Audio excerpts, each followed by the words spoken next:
na pastor. Amen. Hallelujah. Praise the Lord. So, isang mapagpalang gabi po sa bawat isa po sa atin. Sa tayo po ay darako sa... Ano po ba kayo, pastora? Ay, nakamute pala. Sorry, certain. Sorry. Nakamute pala ako. Amen. Hallelujah. Praise the Lord. So, isang mapagpalang gabi sa bawat isa po sa atin. So, tayo po ngayon ay mag-aaral sa salita ng ating pong Panginoong Diyos.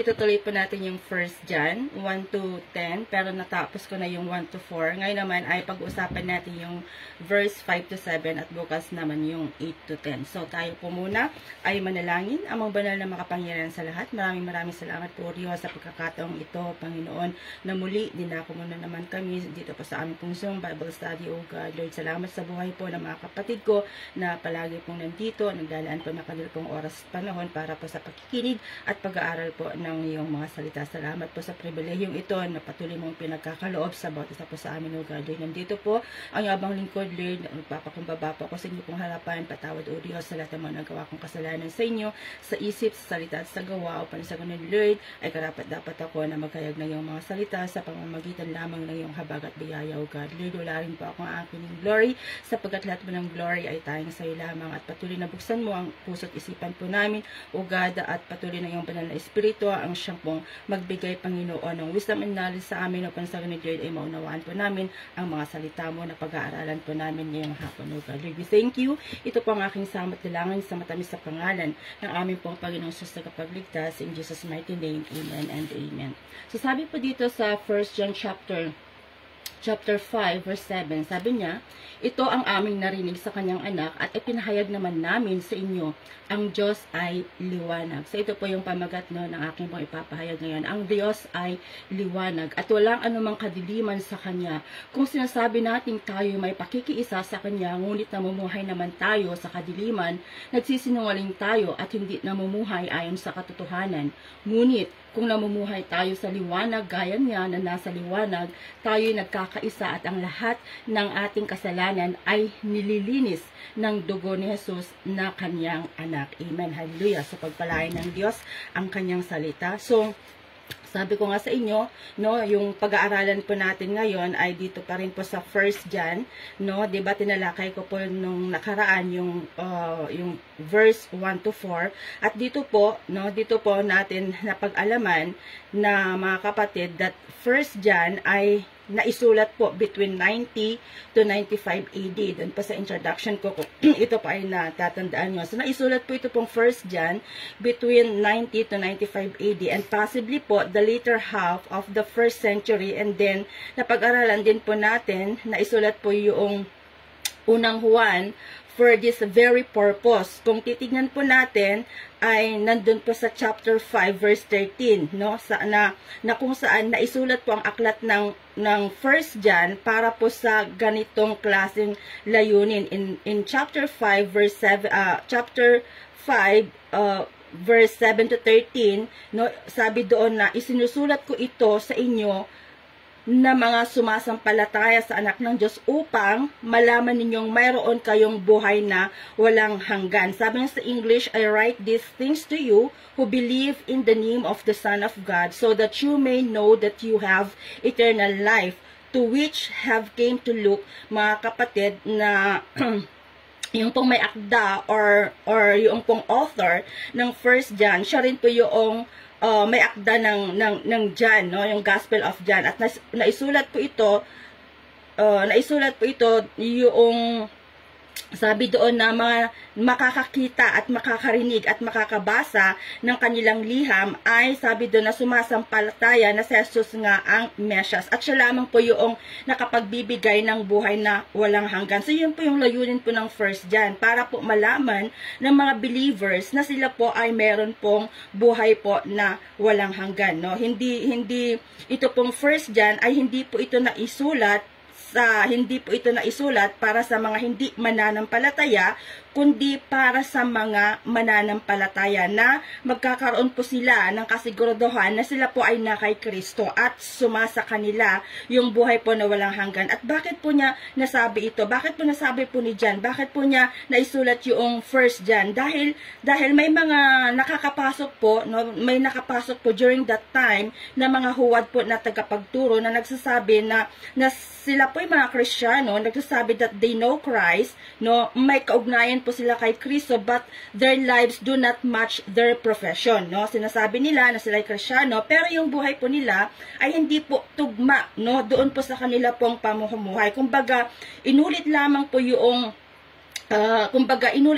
yung katuruan po na ito ayon po sa sinabi po ni Kristo doon po sa Matthew 7, di ba? Na sabi nga po sa Matthew 7 na hindi lahat ng nagsasabi Panginoon ay papasok sa kanyang kaharian. So ngayon, kinuha po ni Juan yung ganito pong klaseng circumstansya at nagsimula po si Juan na magturo sa church po na ang sabi niya, ang sino man ang nagsasabi that they know Christ, sino man yung nagsasabi that they have fellowship with Christ, pero iba yung bunga ng kanila pong buhay ay mga sinungaling. Yun yung tawag po doon, no? Mga sinungaling po sila. Kaya naman, nagbibigay po ng ilang aral, ito pong si John, sa atin, no? Ito po yung pag-aaralan po natin dito. Una, dito po sa 1 John chapter 5, verse 1, at kung babalikan po natin yung chapter 1 na sisimulan po natin yung ating pong pag-aaral dito po sa verse 5. Kasi ang sabi po kasi dito po sa verse 5, ito yung mensaheng narinig namin mula kay Kristo at ipinahayag naman namin sa inyo. So yung word na narinig namin ay nabanggit din po doon po sa verse 3. Ito yung aming narinig, ito yung aming mga nakita at ito yung mensahe na ipinahayag namin sa inyo. Na ang ibig sabihin, may otoridad po si Juan na magsalita or magsabi po ng ganito dahil yung knowledge na sinasabi ng mga peking Kristiyanong ito na nakapasok doon po sa iglesia po during this time na sumasa kanila ay hindi po katumbas po ng experience po na naranasan po ni John. Bakit po? Dahil si Juan po ay parte po siya ng original na mga alagad, no? Alam po natin yan. He is part of the 12 disciple. Kasama po ni Kristo, di po ba? Nung nagsisimula po ng kanya pong ministry, no? Sabi niya sabi niya nahawakan namin, narinig namin, nakita namin. So yung salita ito po yung mga salita na nagbibigay po ng buhay na sa madaling salita po, no? Aminin man po natin o hindi, talagang makita po natin dito na itong po mga Kristiyanong ito na nagsasabi na sila ay Kristiyano, they are fake, no? Kasi hindi po nila narinig, hindi po nila nakita, no? At hindi po nila nahawakan or nakasama po ang ating pong Panginoong Hesukristo. Pero ito po, kung i-compare po natin kay John, the Apostles, siya po ay talagang nakita niya, narinig niya yung pangaral ni Kristo at nakasama niya, no? Ito pong si John, ang ating pong Panginoong Hesukristo, nakasama po niya. Ito po si John, no, ibang-iba po yung experience niya, talagang may evidence yung kanya pong experience. Kaya naisulat niya po ito pong Book of John. So nakasama niya yung ating pong Panginoong Jesus. So sabi niya dito, hindi lang sabi-sabi, no? Kumbaga hindi lang sabi-sabi yung pong kanya pong isunulat. Nasabi niya, they receive it from the primary source na walang iba kundi ang ating pong Panginoong Hesus. Yung itinuturo po ng ating Panginoong Hesus, ito mismo ay narinig po ni Juan. So ito yung sabi niya dito, ang Diyos ay liwanag at sa kanya ay walang anumang kadiliman. Sabi niya dito sa English, God is light and in Him there is no darkness at all. So, ito yung tanong mga kapatid. Bakit ganito po yung banggit po ni John to the church in whom he was writing? No? Bakit ganito yung sinasabi niya sa church na kanya pong sinusulatan? Bakit kailangan niyang i-remind ang iglesia that God is light? Bakit kailangan niyang i-remind that God is light? And in Him, sabi niya, there is no darkness at all. Now, there is a literal interpretation po na maaring tignan po ng iba that yun po yung ibig sabihin po daw na ang Diyos po ay liwanag, maybe a reference na ang Diyos po ay literally yung sun. Yun po yung sabi na sun na S-U-N, sun na araw. Now, of course, hindi po ito yung ibig sabihin niya. No, bakit? Dahil po, ayon po sa Genesis chapter 1, ang Diyos po ang may likha ng araw, di po ba? So, hindi po siya pwede as a reference himself as a son. No, may mga iba naman na ang turo po, na ang ibig sabihin daw po na ang Diyos po ay liwanag is yung reference that hindi po siya persona, kundi siya po ay isa pong elemento as a ray of light. No, but of course, that is, ito rin po ay isa pong problema dahil sabi po ng Biblia, ang Diyos po ay Espiritu. He is person. No, He is personal. Espiritu po siya. He is a spirit. Spirit being po siya. Hindi po siya ray of light lamang, but He is a personal. He is a person. As a spirit person or being. Kaya, ang ibig sabihin po na ang Diyos ay liwanag ay tumutukoy po sa kanya pong kalikasan, mga kapatid. The word liwanag po in the Old and the New Testament, makikita po natin na ang tumutukoy po ito sa perfection, sa kabanalan po ng ating Panginoong Diyos. No? Ito po yung tumutukoy po ito sa kanyang pong perfection, sa kanya pong kabanalan, sa kanya pong katapatan, at sa kanya pong katwiran. And we could even say na katotohanan na nasa Diyos, no? Siya po yung katotohanan. So halimbawa po, no, sa unang tipan po, dahil po si Juan na isa pong Hudyo, alam na alam po niya ang lumang tipan. Yung sabihin po niya na ang Diyos ay liwanag, may mga implication po ito sa lumang tipan at pati na din po doon po sa bagong tipan, no? Halimbawa po, kung babasahin po natin dito po sa Psalms, no? Ito pong Psalms 27 verse 1. Sabi niya dito, ang Panginoon ang aking ilaw at tagapagligtas. Sino ang aking katatakutan? Siya na nagtatanggol sa akin, kaya wala akong dapat katakutan. The Lord is my light. Sabi niya dito, the Lord is my light and my salvation. Whom shall I fear? The Lord is my defense of my life. Whom shall I be afraid? And then, dito din po sa chapter 36 po ng, chapter 36 verse 9 po ng Psalms. Sabi niya po dito, Psalms 36 verse 9, sabi niya, dahil kayo ang nagbibigay buhay, pinapaliwanagan mo kami at naliliwanagan, sabi niya, naliliwanagan ang aming isipan dahil kayo ang nagbibigay buhay at pinapaliwanagan mo kami at naliliwanagan ang aming isipan. Sabi niya dito, sa English sabi niya, for with you it is the fountain of life, in your light, sabi niya, in your light we see light, sabi niya.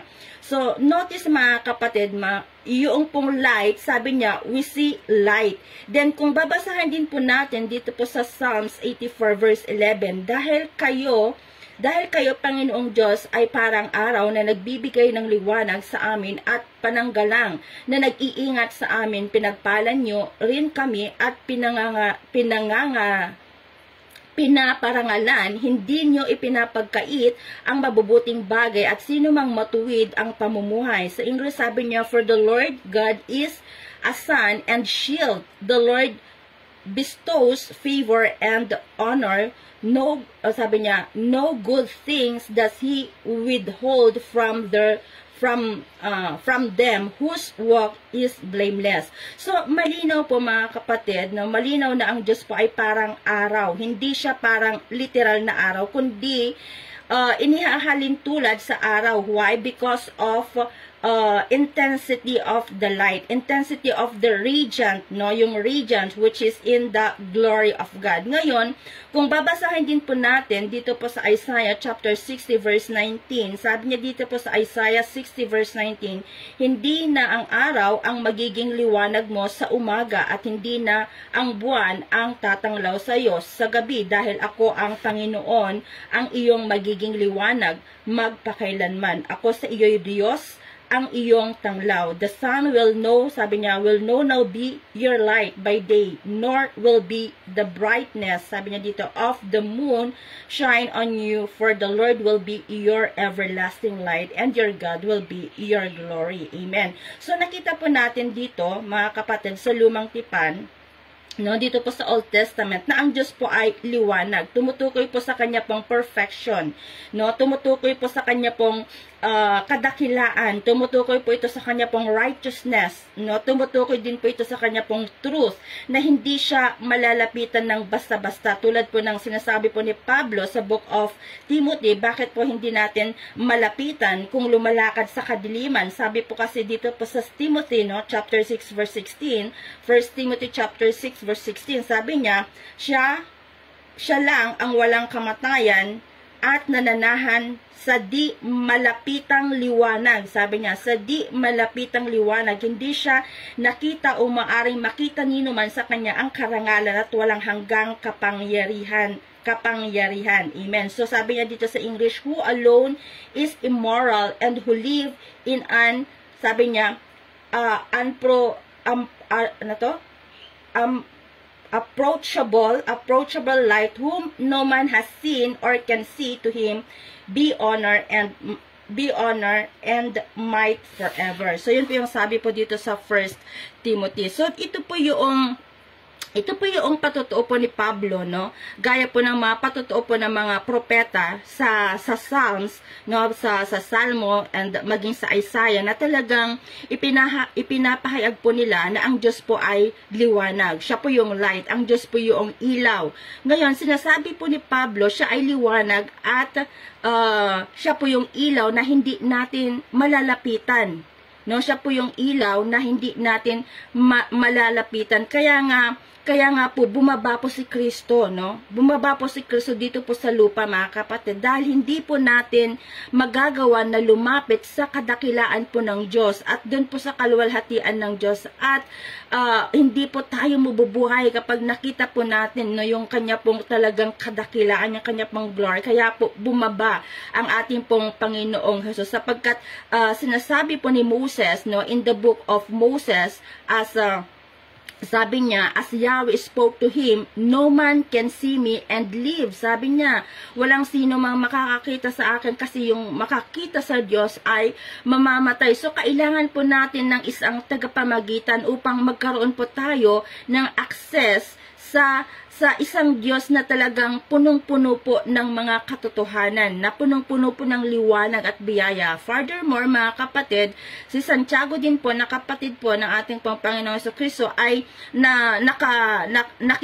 nakapagsalita din po, no, patungkol po sa liwanag po ng ating Panginoong Diyos. Tignan po natin dito po sa Book of James. Sabi niya po dito sa Book of James, chapter 1, verse 17, Santiago sa Tagalog, sabi niya dito, lahat ay mabubuti at angkop sa kaloob na ay nanggagaling sa Diyos, na siyang lumikha ng mga bagay sa langit, na nagbibigay liwanag, at kahit pabago-bago at paiba-iba ang anyo ng mga anino ng mga ito, ang Diyos ay hindi nagbabago. Sabi na sa English, every good and perfect gift is from above, coming down from the Father of heavenly lights, who does not change by shifty shadows. Amen. So, dito, malinaw na lahat ng mabubuting bagay, na lahat po ng mga mabubuting bagay nanggagaling po sa ating pong Panginoong Diyos, no, is due to the fact na siya po yung Ama ng lahat po ng liwanag, which of course, no, is a reference not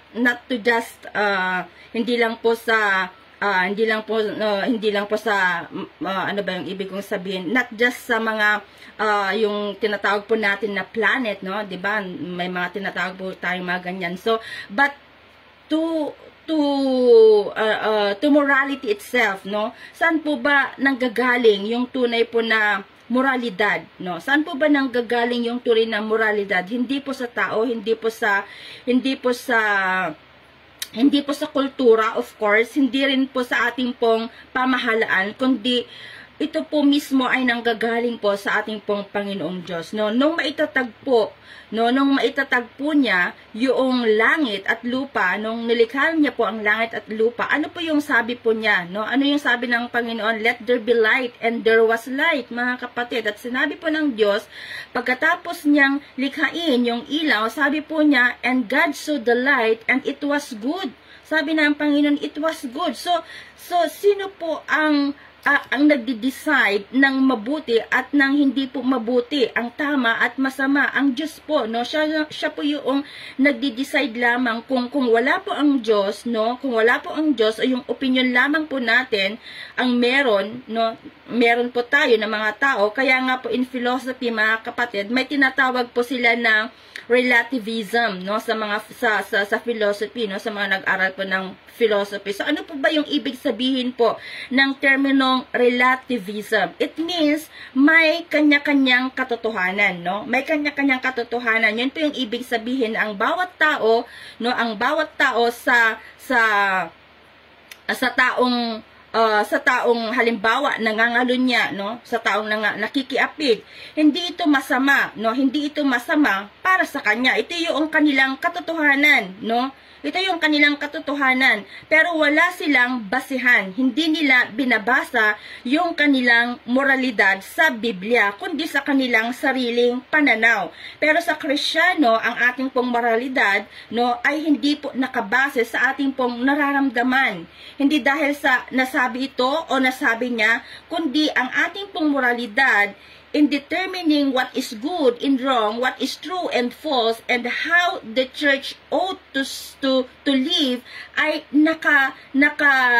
nakabase po sa Biblia, no? Nakabase po tayo sa Biblia. Kaya nga po ang tawag po ng mga reformers, no, 'di ba, sola scriptura, which is in Latin, ito pa isa pong Latin word, which means scripture alone, no? Kaya nga po tayo naniniwala in scripture alone. Hindi ang Pope ang ating pong otoridad, hindi po yung Roman Catholic Church yung ating pong otoridad, hindi po yung pastor o yung mga apostol, kundi yung mga naisulat ng mga apostol na kinasihan po ng Diyos, which is from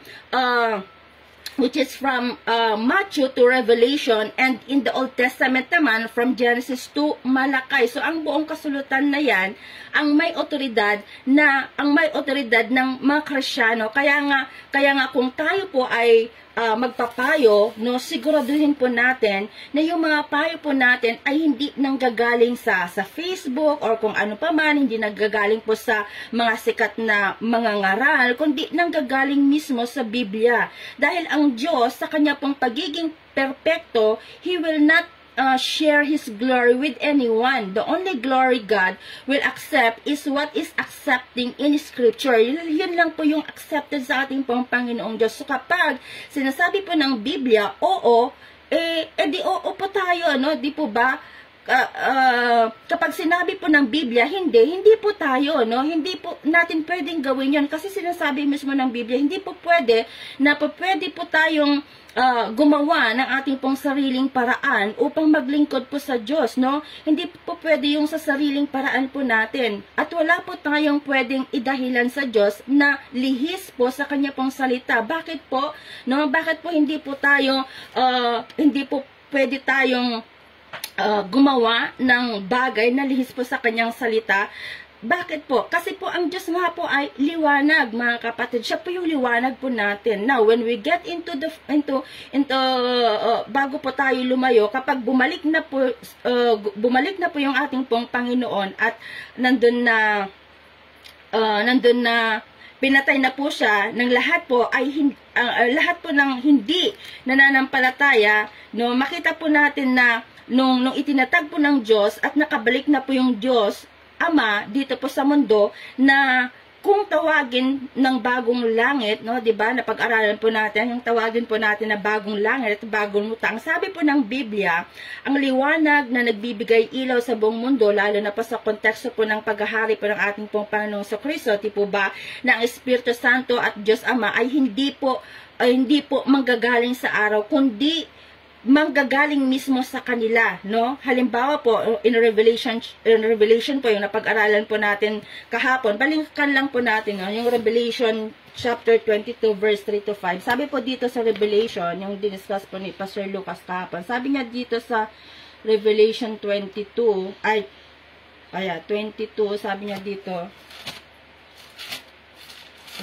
last chapter, Revelation chapter 22 verse 3 to 5, sabi niya, wala roong makikitang anumang isinumpa ng Diyos makikita sa lungsod ang trono ng Diyos at ang kordero at sasambahin siya ng kanyang malingkod, ng kanyang mga lingkod. Makikita nila ang kanyang mukha at isusulat sa kanilang noo ang kanyang pangalan. Dooy wala ng gabi, kaya't hindi na sila mangangailangan pa ng mga ilawan o ng liwanag ng araw, sapagkat ang Panginoong Diyos ang magiging liwanag nila at maghahari sila magpakailanman. Amen. So tingnan po natin, no?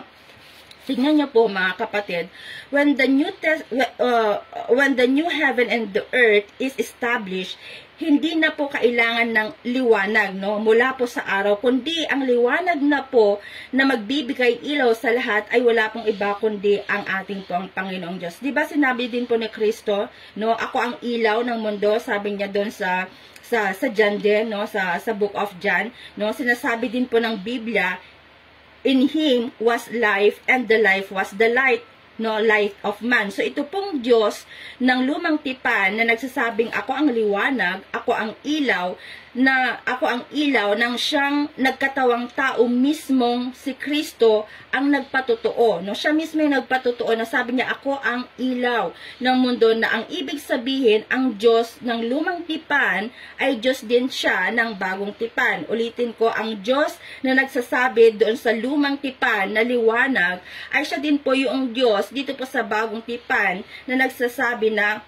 liwanag, no? Siya din po yung Diyos ng bagong tipan na walang iba kundi po ang ating pong Panginoong Jesucristo, which is simply means Jesus is God. Hindi natin pwedeng sabihin na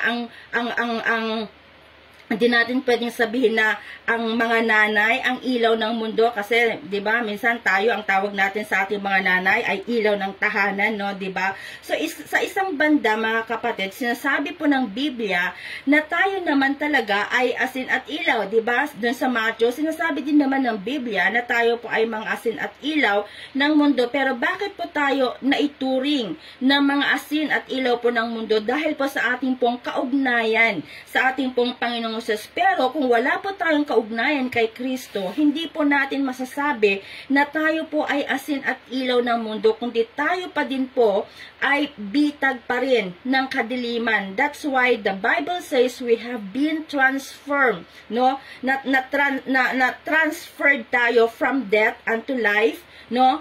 Nagkaroon din tayo ng transformation, na-transfer tayo na-transfer tayo from death to life, na-transfer tayo from darkness into light, from the kingdom of darkness into the kingdom of Christ. So, bakit po sinasabi ng Biblia na ang Diyos po ay liwanag? Dahil nabanggit po sa John, ito, nabanggit po ito sa John, no, ni Juan, na ito po ay upang magtatag ng isang magtatag po siya ng isang heading na magbibigay po ng pruweba na dahil po ang Diyos po ay liwanag, no? Dahil siya po ay liwanag, na yung sino mang nagsasabi, ang sino mang gumagawa nito na salungat sa liwanag na nasa Diyos, ay hindi masasabi na siya po ay Kristiyano, kundi siya po ay peke lang na Kristiyano. Siya po ay peke na, siya po ay nagpapanggap lang na Kristiyano, or siya po ay masasabi po natin na hypocrite, no? Hindi tunay. Kaya madalas po natin makikita, no? Madalas po natin makikita, no? Makita po natin mamaya kung atin pong babalikan ang ito pong book of John, ito pong termino or phrase, yung nagsasabi na ang nagsasabi, sabi niya doon, ang nagsasabi, ano ba yung sabi doon?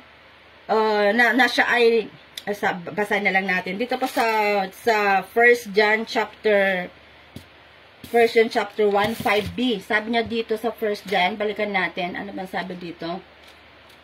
1 John chapter 5, sabi niya, ito ang aming narinig sa kanyang anak at ipinaliwanag, hindi. Chapter 1, 5b. Sabi niya dito, ito ang aming narinig sa kanyang anak at ipinahayag naman namin sa inyo, ang Diyos ay liwanag at walang anumang kadiliman sa kanya. So nakita natin dito, sabi niya, ang Diyos ay liwanag at walang anumang kadiliman sa kanya. So minsan, no, naririnig po natin yung katwiran po ng tao, naunawaan naman ako ng Diyos no? Diba, minsan naririnig natin, naunawaan naman ako ng Diyos tsaka na ako hihingi ng tawad. Pwede naman ako magsisi later, or no, di ba minsan ganun yung tao, pero ang hindi po natin minsan naunawaan, yung pong ganun pong klaseng pangangatwiran, mga kapatid, kapag yun po yung pangangatwiran po natin, na naunawaan naman ako ng Diyos, no? Ito po yung pangangatwiran na ito has little understanding kung gaano kabanal ang Diyos, no? Hindi mo siya naintindihan. Kapag sinasabi po natin ang bagay na ito, no, minsan kasi nakakagawa tayo ng kasalanan, 'di ba? Maunawaan ako ng Lord, no? Ganon tayo minsan, no? Pero kung 'yon yung sinasabi po natin, no, sinasabi po ng Biblia that we have a little understanding kung gaano kabanal po ang Diyos natin.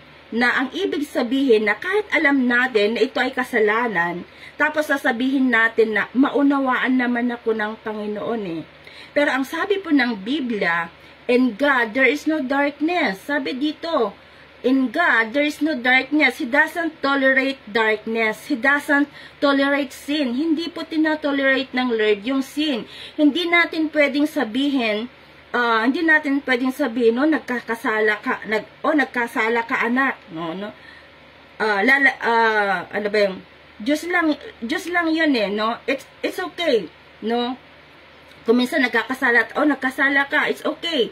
May next Friday pa naman. Pero hindi po ganun yung Panginoon no, hindi po ganun yung ating pong Panginoon. Sobrang, ano ba yung ibig kong sabihin? Sobrang perfecto, no, ang Panginoon po natin. Sobrang banal po siya. At sigurado na yung ating pong Diyos, no, it had to take, ano ba yung ibig kong sabihin?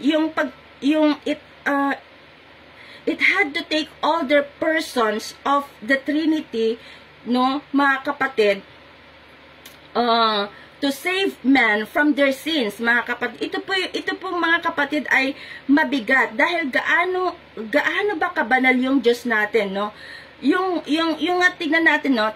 Balikan na lang natin, mga kapatid. Kung makita po natin kung gaano kabanal ang ating pong Panginoon. Doon po sa Old Testament, no? Kumain lang po ng prutas si Adan at si Eva, di ba? Yung ipinagbabawal ng ating Panginoon, yung tree of ano ba yon? Yung tree of knowledge na yon, yung bunga na yon. Kumain lang po sila, no? Kumain lang po sila ng prutas na yon. Ito pong si Adan at si Eva ay kailangan na pong isugo yung ating pong Panginoon sa Kristo. Naisip niyo po ba yun, mga kapatid? Na kumain lang po sila and yet Jesus hung on the cross, no? Dahil lang sa pagkain po nila ng prutas na yon, nagkasala sila, and Jesus Christ came down and nahang po ang ating Panginoon dun sa cross, no? We crucified. He crucified, was beaten. He was crucified, he was beaten, no? He was spit, no? Dinuraan po siya, sinapak po siya sa mukha, no? Kay Isaiah nga, sabi po ni Isaiah, dun sa book of Isaiah, dun sa pagkaka-explain na Isaiah, hindi po maipinta yung pong itsura ng ating pong Panginoong Jesucristo dahil hindi na po siya nagmumukhang tao, dahil lamang po kumain si Adan at si Eva ng pinagbabawal po ng Diyos na prutas. Ganun kabanal ang Diyos po natin, no? Ganun kabanal po ang Diyos po natin. Minsan, nasasabi po ng iba na sobra naman yung Diyos na yan, napakahigpit. Hindi po mahigpit ang ating pong Panginoong Diyos, mga kapatid. Mahaba at malawak po ang pasensya ng Diyos. Alam niyo kung bakit may karapatan ang Diyos na patayin ito pong si Eva at si Adan at that moment, mga kapatid. They ate the fruit, nagkasala sila, doon pa lang pwede na po silang ihagis doon po sa impyerno dahil nagkasala sila doon sa pinagbabawal ng Diyos. Pero hindi po ginawa ng Diyos, kundi ano yung ginawa ng ating Panginoon sa kanila? God clothed them with animal skin. Mga kapatid, dinamitan pa sila, no? Bago sila pinalayas doon, dinamitan po sila ng ating pong Panginoon ng balat po ng hayop. Bakit po balat ng hayop yung ginamit? Hindi po yung leaves or fig leaves na suot po nila. Kasi nung nagkasala po sila, tinakpan nila, no? Yung kanila pong mga sarili ng ng dahon. Pero bakit hindi po sila dinamitan ng Lord ng mga dahon na yon, ng fig leaves na yon, kundi ang idinamit niya sa kanila ay balat po ng hayop. Ano po sa tingin ninyo, mga kapatid? Because ang nilalarawan po ng balat ng hayop refers to sacrifice. The moment Adam and Eve sinned, nung sila po ay nagkasala, instantly, gumawa na po ang Diyos ng symbolic sacrifice dahil ano po ang nilalarawan po ng sacrifice na yon? May darating na magiging kordero ng Diyos na siya yung susunod sa lahat ng bagay na hindi po masunod ng tao. At kapag siya po ay namatay, ang sino mang sumampalataya at magsisi ay magkakaroon po ng tunay na kaugnayan sa ating pong Panginoong Diyos, na ang ibig sabihin, buhay po na walang hanggan. So the first animal sacrifice was not between Cain and Abel, but first with Adam and Eve. That is the first sacrifice. Kaya when you get doon po sa Genesis chapter 4, bigla na lang nagkaroon po ng kaalaman, no? Bigla nagkaroon ng kaalaman itong si Cain at si Abel na dapat po nilang gawin, no? Dapat po nilang gawin yung pong paghahandog, yung kanila pong pag-aalay sa Diyos. At ano po yung nilalarawan ng sacrifice na yon, na si Jesus Christ, no? Si Jesus is the sacrifice. Kaya nung sinabi po ni Juan dito, and in God there is no darkness at all, kung tayo po ay magiging technical lang just for a bit, no? Ayon po sa original na text, no, dito po, sabi niya dito, in Him there is no darkness at all.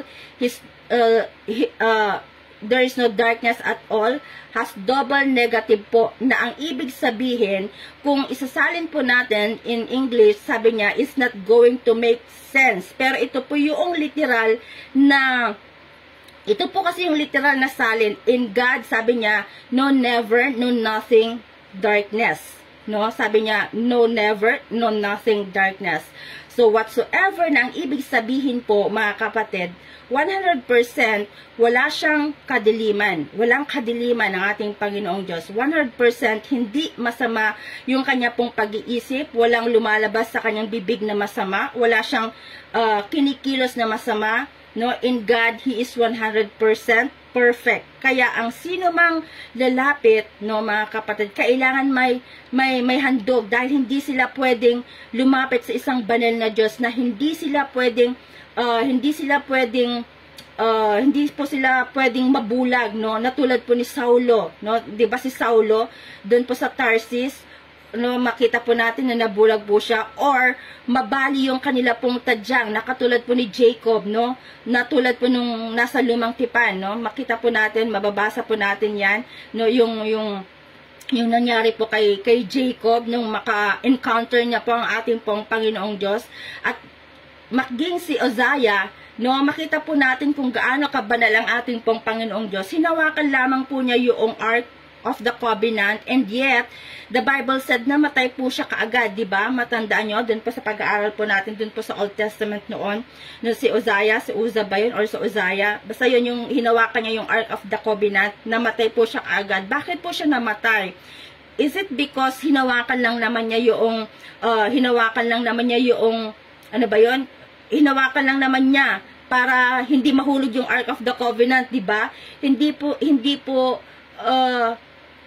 may inilalarawan po kasi ito, mga kapatid, no? May inilalarawan po ito kung bumagsak po kasi yung Ark of the Covenant, hindi sinabi po ni Uzziah na walang mamamatay, no? Why? Because it wasn't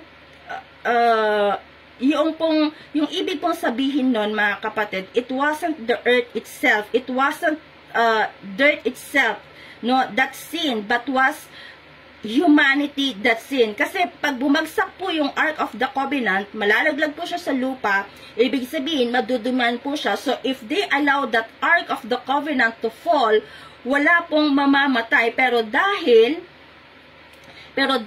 hinawakan po ni Uzziah, and so Uzziah po represents sinful humanity, makasalanan po kasi ito pong si Uzziah, and hinawakan niya yung Ark. Uzziah, si Uza. Oo nga, Uza. Uza pala yun. Uza ako na. Si Uza, di ba hinawakan niya si Uzzah, ano siya, sinful man siya, because he is a sinful man. Yung Ark of the Covenant is banal yun di ba? Banal yun. Represent kabanalan po ng ating pong Panginoong Diyos. That's why, mga kapatid, namatay po si Uzzah, no? Si Uzzah. And then, makita po natin, mga kapatid, na makita po natin doon,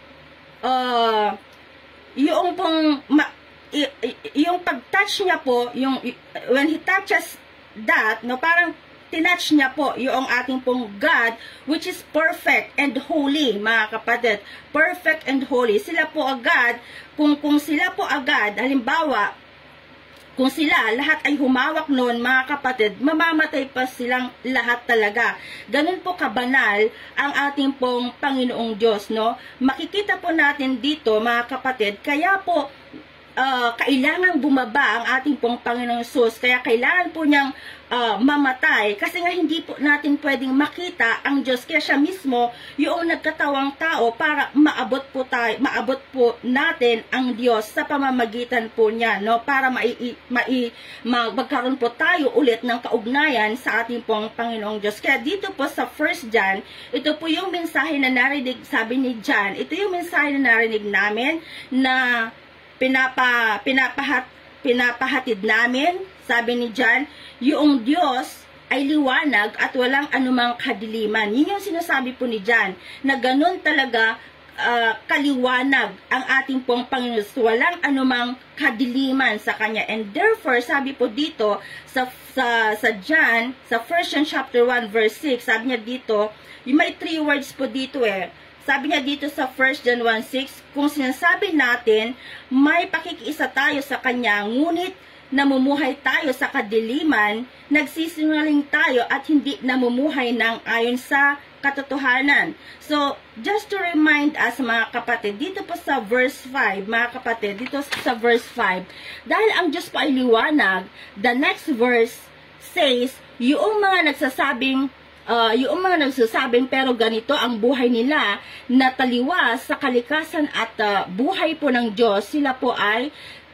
sinungaling. So yung basihan ng pagiging Kristiyano po, yung basihan ng may kaugnayan po tayo sa Diyos ay hindi nakabase sa iglesia, kundi nakabase sa katangian at kalikasan po ng ating pong Panginoong Diyos, which is, ano po yun? Purity. Kung ang Diyos ang liwanag, pero yung buhay ko ay nasa dilim, halimbawa ako, no, ang Diyos pa ay liwanag, sinasabi ko na siya ay liwanag, pero yung buhay ko nasa dilim, kahit anong sabihin, no, kahit anong sabihin ko, kahit madaya ko po lahat ng mga kapatiran po natin, kahit na magpanggap akong Kristiyano, pero hindi ko po kailanman madadaya ang ating pong Panginoong Diyos. Hindi po natin kailanman madadaya ang ating pong Panginoong Diyos. Kahit kailan. Bakit po? Because God is all-knowing. Alam po natin yan. So, hindi po pwedeng magkaroon po ng ugnayan yung pong nasa dilim at nasa liwanag, 'di ba? Sabi po ni Pablo, do not be equally yoked together with unbeliever, no? What fellowship na ginagamit doon. Yung sa ibang translation ay fellowship yung ginamit doon. Fellowship yung ginamit doon. So ano yung pagkakaisa? Ano yung fellowship? Yung fellowship, does darkness have it light? Ano yung pagkakaisa ng fellowship? Ano yung fellowship ng darkness tsaka lights, no? Yung idols with God, wala pong fellowship doon. Yung temple ni Baal with Jesus, wala pong fellowship doon. Si Satan and God, ano pong fellowship na mayroon? No, wala po, no? Interesting lang po dito, mga kapatid. Ito pong salitang, sabi niya dito, kung nagsasabi. Take note the word dito, kung nagsasabi. Kung may magsasabi, madalas na inuulit sa unang sa unang Juan, no, dito po sa 1 John, dito po sa verse 6, sabi niya kung sinasabi natin, and then sabi niya dun sa verse 8, kung sinasabi natin, laging sinasabi dito paulit-ulit yung salitang kung nagsasabi, kung sinasabi natin, then sa verse 10 sabi na naman kung sinasabi natin, 'di ba paulit-ulit yon na lagi kung sinasabi natin, and then sa chapter 2 verse 4 sabi niya ang nagsasabing nakikilala niya ang ng Diyos, ngunit hindi naman sumusunod sa kanyang mga utos ay sinungaling. And then sa verse 6, ang sino man, so inulit na naman dito, ang sino man nagsasabing siya ay sa Diyos, dapat siyang mamuhay tulad ng si Kristo. And then sa verse 9, sabi din niya, ang sino mang nagsasabi siya ay nasa liwanag, ngunit napupuot naman sa kanyang kapatid, ay nasa kadiliman pa rin. So dito, madalas natin makita, mga kapatid, yung salitang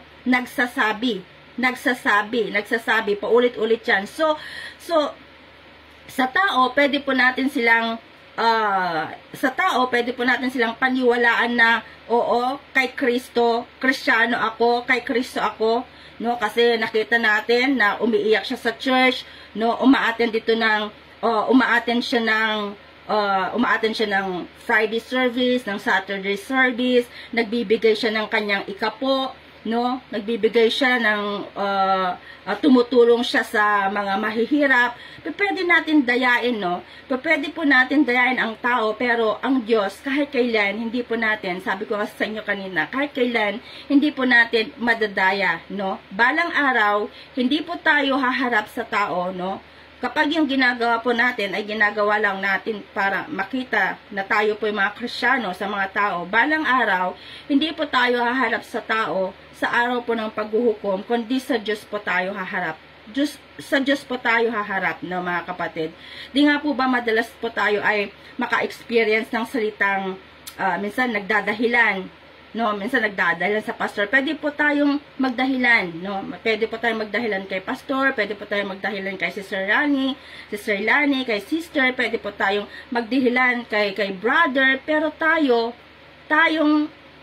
hindi po pwede tayong magdahilan, no, sa ating pong Panginoong Diyos, no?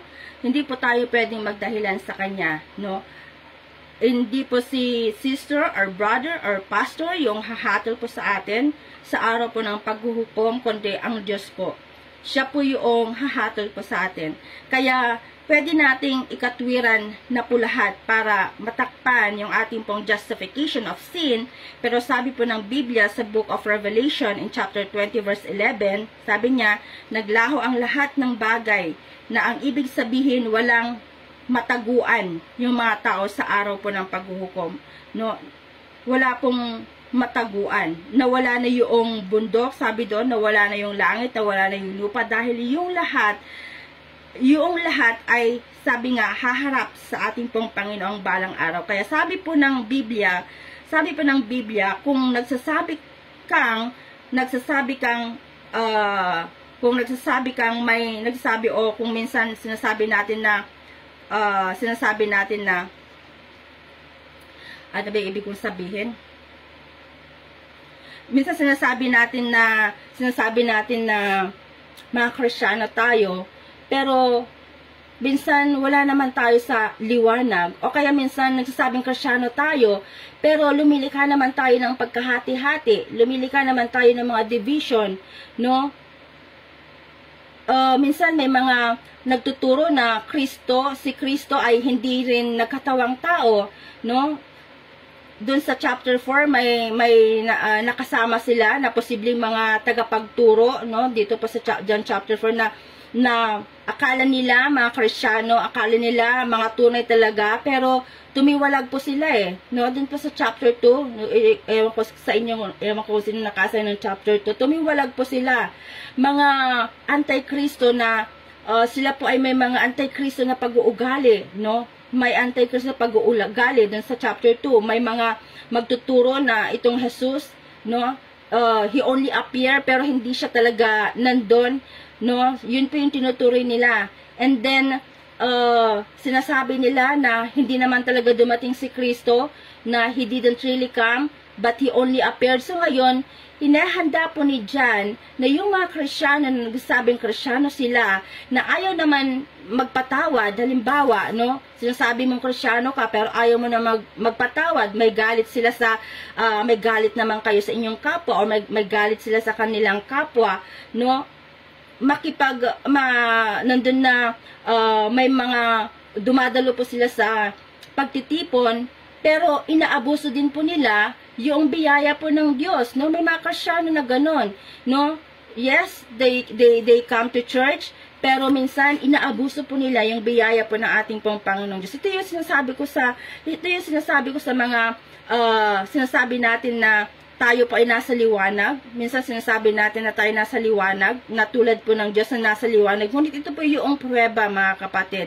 Yung produkto po ng ating buhay, ang sabi po ng Biblia, dito po sa verse 6, chapter 1, sabi niya, kung yung tayo nagsasabi ng liwanag, pero yung resulta ng buhay po natin ay hindi naman nagsasabi na tayo nasa liwanag. Sabi niya, nagsisinungaling lang tayo at hindi namumuhay ayon sa katotohanan. So yung tinitignan pala po ng Diyos ay hindi lang po yung sinasabi po natin, hindi lang po yun yung tinitignan ng ating Panginoon, yung mga sinasabi po natin, pati na din po yung ating pong ginagawa. At yung ginagawa po natin, hindi dahil nagpapakitang tao po tayo, tulad ng mga Pariseo, di ba? Yung mga Pariseo na kaya sila nagbibigay ay para may pumalakpak sa kanila, di ba?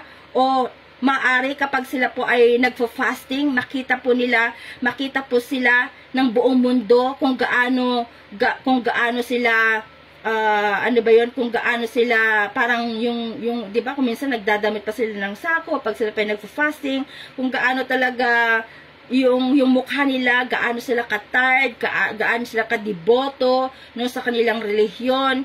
Pero wala naman po talaga silang pagmamahal sa ating pong Panginoong Diyos. So sinasabi po ni Juan na sila po ay mga taong hypocrite, mga taong sinungaling. Kung may gagawin man po tayo sa Panginoon, gawin po natin ito dahil may tunay na kaugnayan po tayo sa Kanya. Hindi tayo gumagawa ng mabuti para po tayo ay maging bida sa iglesia. Gumagawa po tayo ng mabuti dahil yan po yung bunga ng isa pong iniligtas ng Diyos. Pero yung ating pong mga kaibigan na nasa ibang relihiyon, yung kanila pong paniniwala ay gumagawa, halimbawa, gumagawa po sila ng mabuti dahil yan yung sabi po nila, yan yung ticket po nila papuntang langit. Hindi po yun.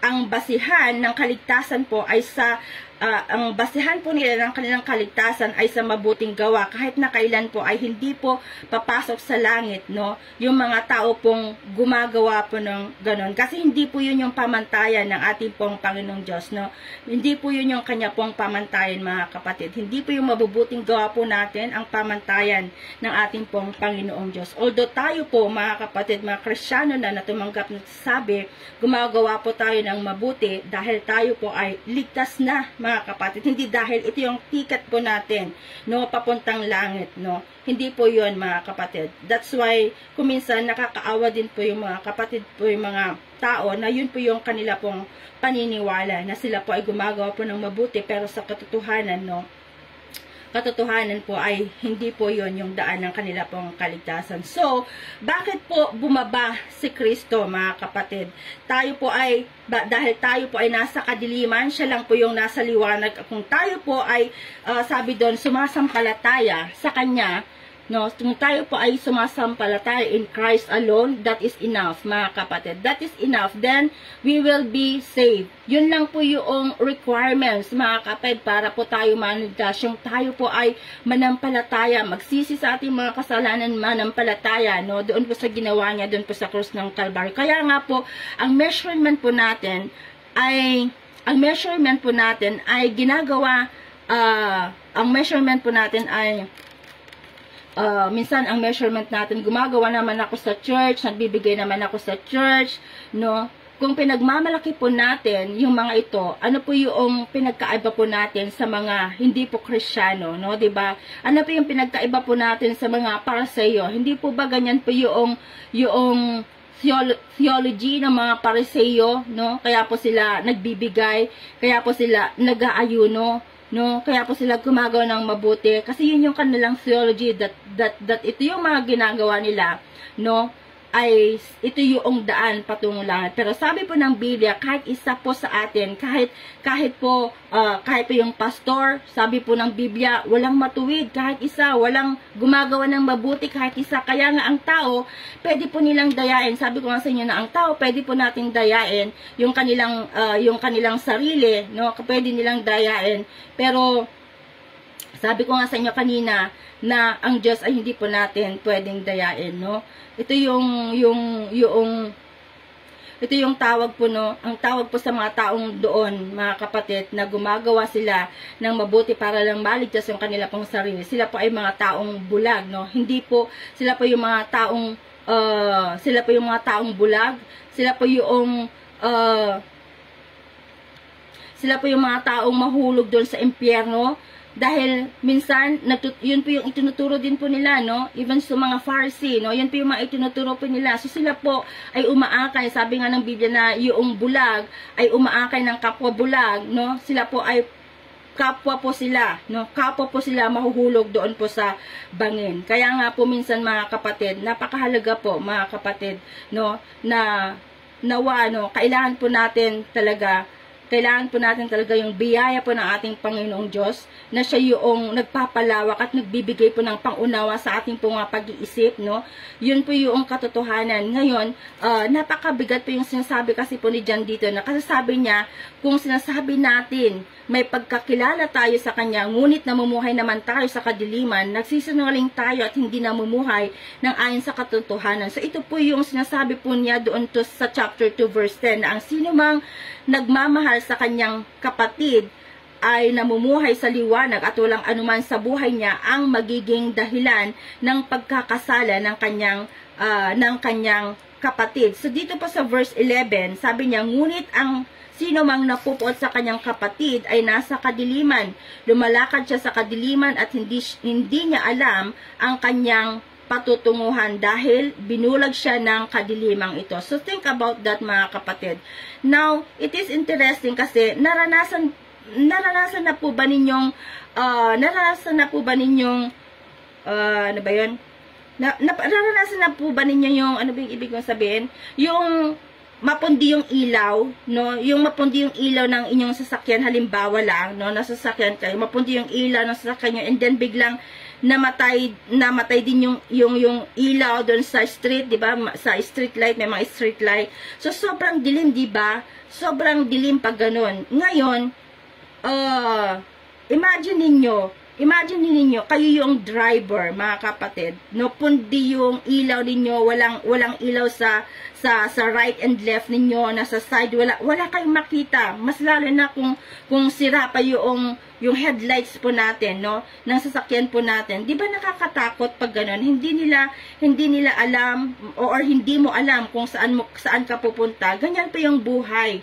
No, ganyan po yung buhay ng tao, mga kapatid. Yung tayo pa hiwalay sa Diyos. Kasi kapag hiwalay po tayo sa Diyos, puro kadiliman. Yung meron po tayo, wala po tayo makita. No, akala niya tama yung kanyang pinupuntahan, pero mali pala. May hinahabol siya na akala niya tama, pero hindi pala. Is because kapag walang liwanag na nakay Kristo sa pamamagitan po ng salita ng Diyos, the blind will fall, mga kapatid. Mafo-fall into the ditch, sabi po doon. So yung liwanag ay hindi nagbibigay ng darkness, tulad ng sinabi ko kanina, no? Ganun din po sa Psalms. Ano po yung sabi dito po sa Psalms? Ang sabi niya dito, thy word is the lamp unto my feet and a light unto my path. Pero minsan, yung liwanag po ay masakit, no? Yung liwanag po ay masakit. Ano po yung ibig kong sabihin, mga kapatid, no? Bakit po masakit? Dahil yung liwanag ay katotohanan, mga kapatid. Minsan, kapag yung liwanag po ay nagsha-shine, nagbibigay ilaw sa mga tao na nasa kadiliman, there are only two response, no? Dalawa lang po yung responses po nila.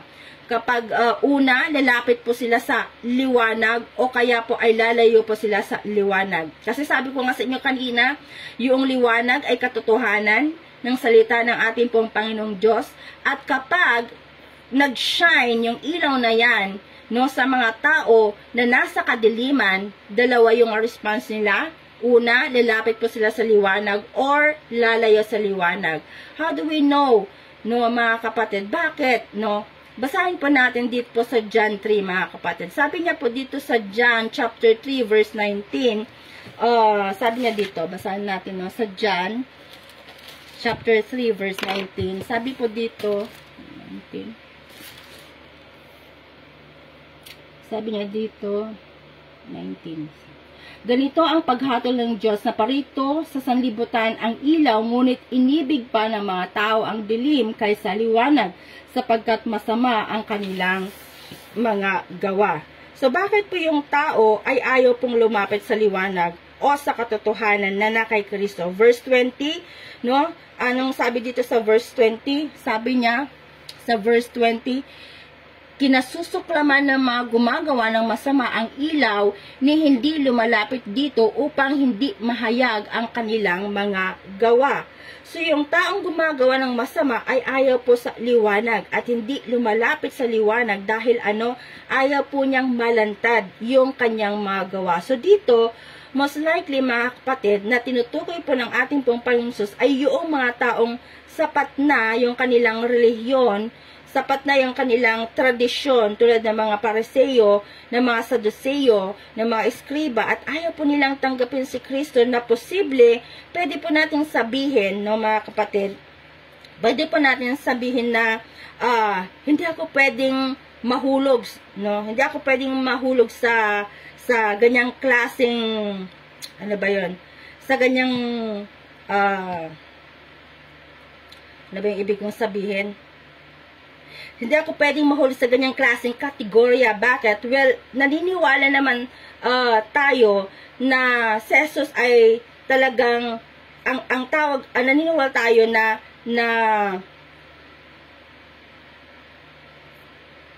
naniniwala tayo na yung taong naniniwala lang po doon po sa ano ba ibig kong sabihin? Yung pagiging Kristiyano po natin, no, naniniwala lang tayo kung natatapos na yung pagiging Kristiyano sa paniniwalang halimbawa si Satanas, no, siya po ay yung Antikristo, yung mga demonyo na kaharap po ng ating pong Panginoong Diyos dun po sa Matthew, sa Mark, sa Luke, sa John. So, lahat po sila naniniwala kay Jesus Christ. Di po ba? Lahat po sila naniniwala. Kahit po yung mga Antikristo, no? Naniniwala naman sila kay Kristo, eh. Kahit nga po si Satanas, no? Naniniwala po siya kay Kristo, no? Yung mga demonyo, naniniwala po sila. Kasi yun po yung nakalagay dun, eh. Sa Matthew, Mark, kung babasahin nyo sila. Di ba? Kilala po nila ang ating pong Panginoong Kristo, mga kapatid. Naniniwala sila kay Jesus. That's mean, yung Kristiyano po, mga kapatid, ano ba yung ibig mong sabihin? Yung Kristiyano po, ang sabi po ng Biblia, the reason why ayaw lumapit ng mga ito, yung mga taong ito, kung bakit ayaw pinang lumapit sa ating pong Panginoong Hesus, kasi sabi doon na, di ba sabi doon na malawak at malalim ibig sabihin, yung malawak at malalim yung kahulugan, no? Ayaw nilang bitiwan yung kanilang pinanghahawakan na paniniwala. Ayaw nilang ibigay yung kanila pong buhay sa ating pong Panginoon Kristo. Ayaw po nilang ibigay yung kanila pong oras sa ating pong Panginoon. Naniniwala sila, no? Itong mga tangti, naniniwala sila kay Kristo, pero ayaw po nilang ayaw nilang ibigay ayaw nilang ibigay yung buhay nila, ayaw nilang ibigay yung kanilang oras, ayaw nilang ibigay yung kanilang katawan, ayaw nilang bitawan, no? Ayaw nilang bitawan yung mundong ito. May hinahabol sila dito sa mundong ito, pero hindi nila hinahabol yung kaharian po ng Diyos. But they believe, no? Naniniwala sila na may Kristo, naniniwala sila na may Diyos, pero meron silang ayaw bitawan. Meron silang ayaw bitawan, mga kapatid, no? Meron silang ayaw bitawan sa mundong ito. Yun yung taong ayaw lumapit, no? Sa ating pong Panginoong Diyos. Yung mga taong ayaw lumapit dun sa liwanag, no?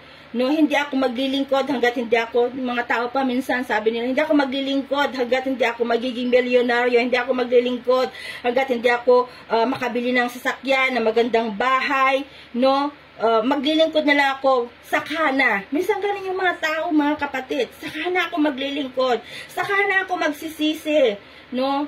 Mahal nila yung kadiliman. Yung mga taong yon ay nagmamahal sa kadiliman at hindi po nagmamahal sa liwanag. Imagine, mga kapatid, may dalawang tao.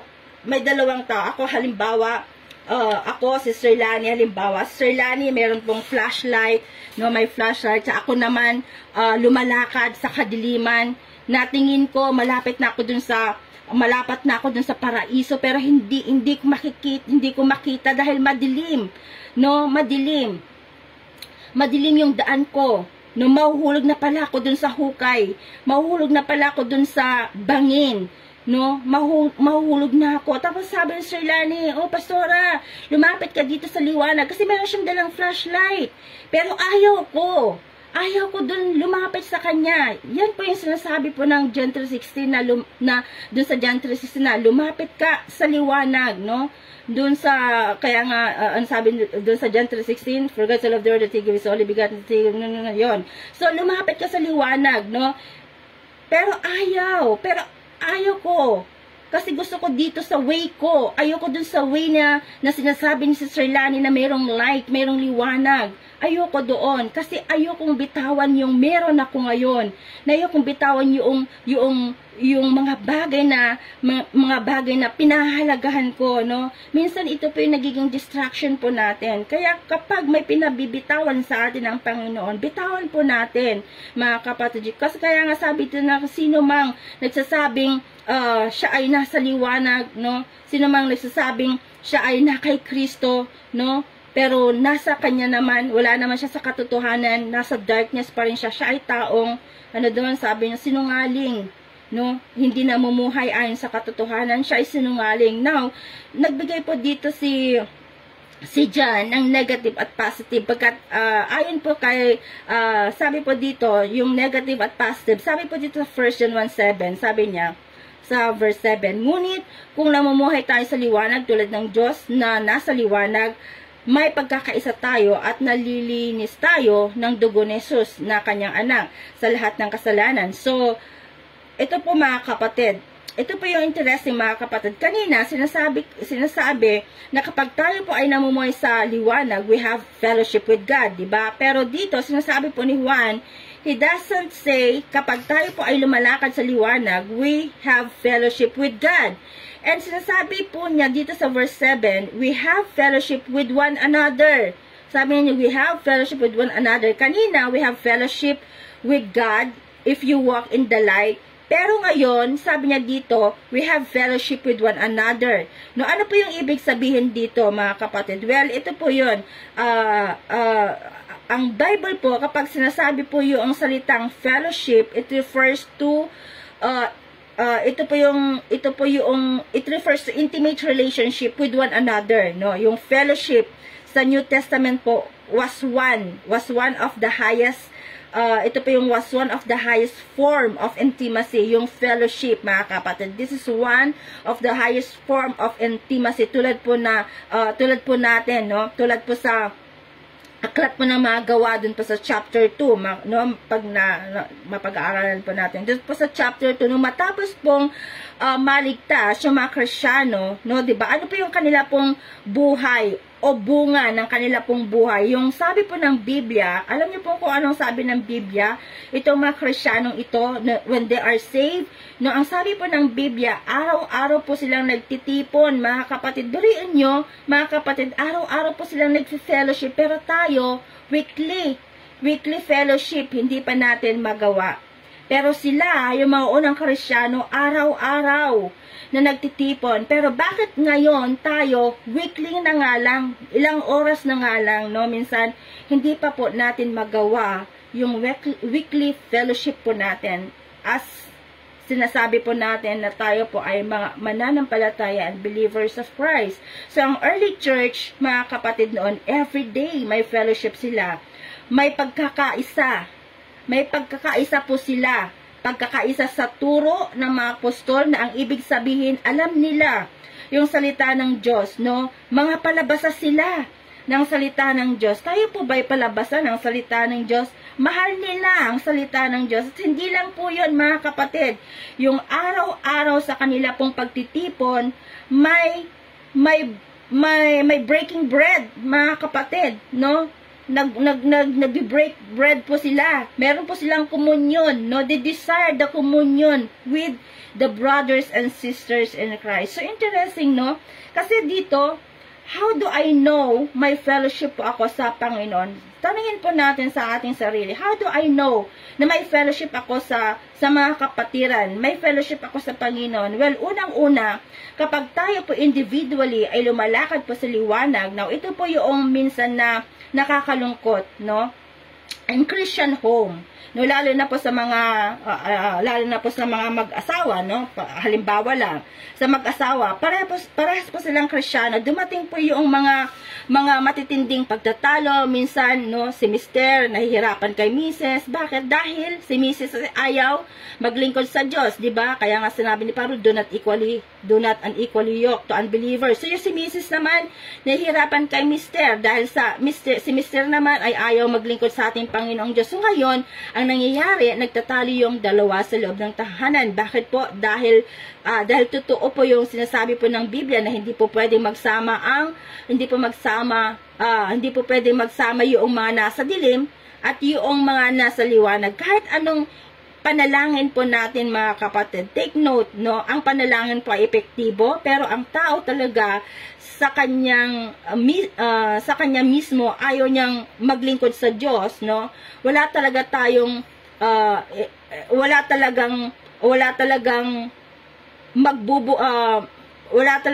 ano ba ibig mo sabihin? Hindi po mabubuksan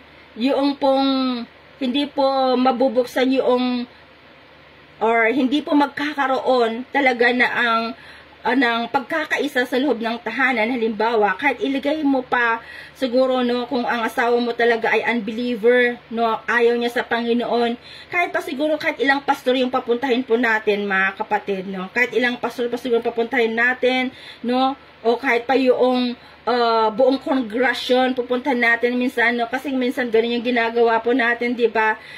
Pinagpo-fasting pa natin for 40 days, 40 nights, hanggat hindi po kasi binubuksan ng Diyos yung puso't isipan po, halimbawa, ng asawang babae or ng asawang lalaki, no? Hanggat hindi po kasi bubuksan ng Diyos yung puso't isipan po nila, ay hindi po talaga magkakaroon ng fellowship. The same thing with us, mga kapatid.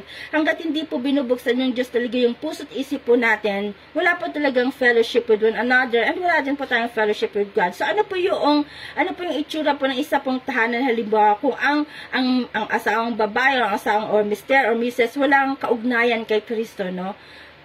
Wala pa silang kaugnayan. Of course, no, ito po ay talagang napakagulo, mga kapatid, no. Magulo talaga, mga kapatid. So, dapat talaga, kaya nga sinasabi talaga ng Biblia at pinapayo talaga sa atin na do not unequally yoke to unbeliever, no. Nawa, no, sa mga anak natin, no, yun ang maipayo po natin. Kasi hindi po talaga maganda talaga, mga kapatid. So, kung gusto po natin, yung pamilya po natin ay kailangan mapuno talaga ng Word of God. Siya yung dapat nandun yung, kasi pag puno po tayo ng salita po ng ating pong Panginoon, nandun din talaga yung pagre-respetuhan, di ba? Minsan nga nakaka-discourage din kung minsan, no, may mga discouragement din po tayo, but makikita rin po natin, no, kung minsan makikita rin po natin, no, mga kapatid, na kahit may mga discouragement po tayo sa buhay, mga kapatid, pero yung salita ng Diyos, siya po yung nagpapaliwanag po sa atin, at siya din po yung nagbibigay, no, siya din po yung nagbibigay ng encouragement din po sa bawat isa po sa atin na magpatuloy, no. Magpatuloy po tayo sa ating pong Panginoong Diyos. Mahaba pa ito. Magpatuloy po tayo sa ating pong Panginoong Diyos. So, i-clean ko na lang. So, yun, mga kapatid, no. Dapat po tayo, no, mamuhay po tayo sa ating pong, sa liwanag po ng ating pong Panginoong Diyos. Na siya po yung maging tanglaw po natin, and even po sa family po natin, and even po sa labas, kahit po nasa labas po tayo, dapat makita po sa atin yung liwanag, no? Dahil ang Diyos po ay liwanag po ng ating pong buhay. Dapat iyon po yung makita, no, sa bawat buhay po natin. And I do believe, mga kapatid, no, we are walking with light, mga kapatid. Sabi nga, ito na lang verse, last verse na lang itong babasahin ko. Sabi po dito, and I walking in the light, sabi po dito, hindi pala ito.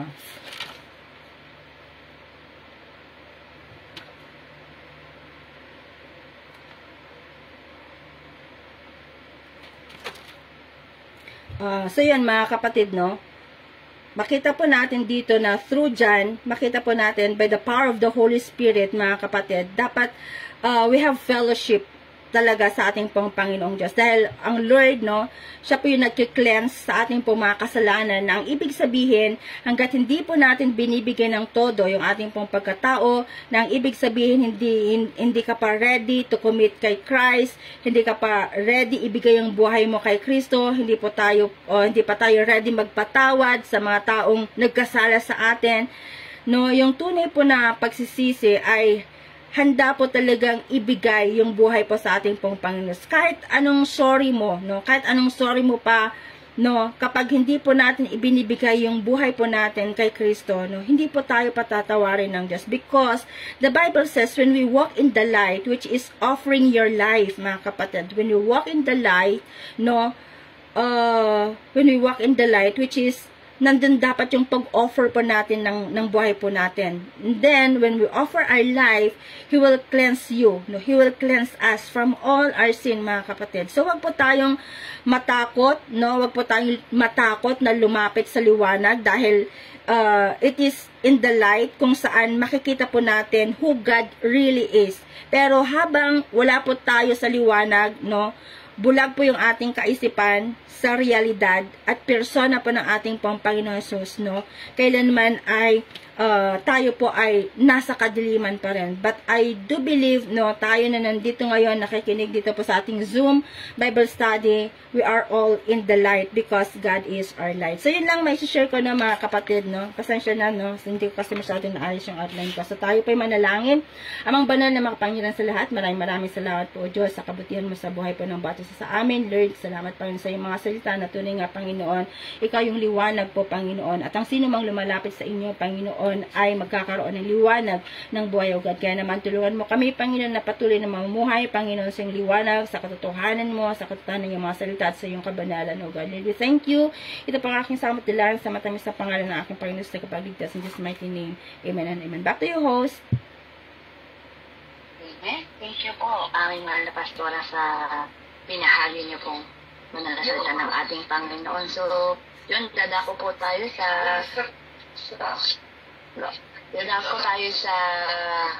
prayer para po sa ating lecture ng Word of God. Sis Maisel, kayo po ba i-pray? Maisel Hernandez, amen. Kaya manatapit. Diyos sa mga makapangyarihan sa lahat, pinupuri sinasamba ka po namin, Panginoon. Pinadakilan namin, Panginoon, ang iyong pangalan. Lord, maraming salamat, Panginoon, sa tulong ito, Panginoon, na ibigay niyo sa amin, Panginoon, na makapakinig, Panginoon, kung paano dapat lumakad sa liwanag at mawala sa kadiliman, O Lord. Pinahin ko, O Lord, nagpapakumbaba ako sa inyong baanan, Panginoon, magpapalinis ng aking puso at kaisipan sa karamihan ng kasalanan, O Lord. Upang maging para pagdatat ako, Panginoon, na ipanalangin kung ano. Ang nagayot mo yun ang salita na ginamit mo, si Pastor Robert na yan. Tawad, Panginoon, sa mga nagawa kong pagkakasala, Panginoon. Papakumbaba, Panginoon, ako na nilalapit ko sa inyo, Pastor Robert Mariano. Salamat, Panginoon, sa gabing ito, na ginamit mo siya, Panginoon. Sa pagpapahayag, Panginoon, mula po sa book, verse John, chapter 1. Salamat namin, Panginoon, na bawat pinahayag mo, Lord, na nag-remal sa aming mga puso at kaisipan, at nawa ay malakaran ng bawat isa, O Lord. Salamat din po namin, Panginoon, ang si Pastora Roderick Mariano, Lord. Napatuloy niyo po siya, Panginoon, gamitin sa paglakad sa katotohanan, Panginoon. Patuloy niyo po siya, Panginoon, nagabayan, Panginoon. Kapag siya naghihina, O Lord, patuloy niyo po siya papalakasin, O Lord. Pinadalangin din po namin, Panginoon, ang kanyang kalusugan. Nalawa, O Lord, na anumang sakit, anumang, Panginoon, nararamdaman ni Pastor Roderick Mariano. Patuloy niyo po naman ang inyong banal na kamay, O Lord. Inyong mapagpalang, Panginoon, kamay, mapagpalang dugo, O Lord, na banal na dugo. naway hapisin, Panginoon, ang bangka sa Pastora Roderick Mariano, kung siya lang hindi na, O Lord, at sa kanyang mga spiritual battle, O Lord. Marami po namin alam kung palagi sa kanya, Panginoon. Pinadalangin po namin ang pamilya niya, O Lord, ang mga anak, mga magulang at ang kanilang asawa na patuloy nitong gamitin, Panginoon, sa inyo, Panginoon, bahay sa bahay. Patuloy nito, Panginoon, ay kahalag, Panginoon, sa kanila. Ang katotohanan, Panginoon, ay pinakahayat na ginagamit sila, Panginoon. Paghahayag, Panginoon, na inyong mga kalan na salita. Maraming salamat, Lord. Maraming ko namin na pinahawakan na kay Minister Panginoon, ng Pastor Roderick Mariano, na patuloy niyo pong nawa, O Lord, na gabayan sa paglago at gabayan sa pag-usal, Panginoon, at ang Ebanghelyo, Panginoon, ay maglinga, Panginoon, sa bawat isa. At hindi lamang po sa mga miyembro, kundi, Panginoon, sa buong kapuluan, buong bansa, Panginoon, na maipahayag, Panginoon, ang katotohanan na gamit niyo po sa Pastor Maria. Maraming salamat po sa inyo lamang po ang pinakamataas na papuri, pinakamataas na pagsamba. Para tulong, Panginoon, Jesus na ang mga tagapagligtas. Amen and amen. Amen po. Salamat po sa buhay na Sis Maisel para po sa prayer po sa ating share today, ang ating mga Pastor Roderick Mariano. Yun nga po. Padiin ko po muna.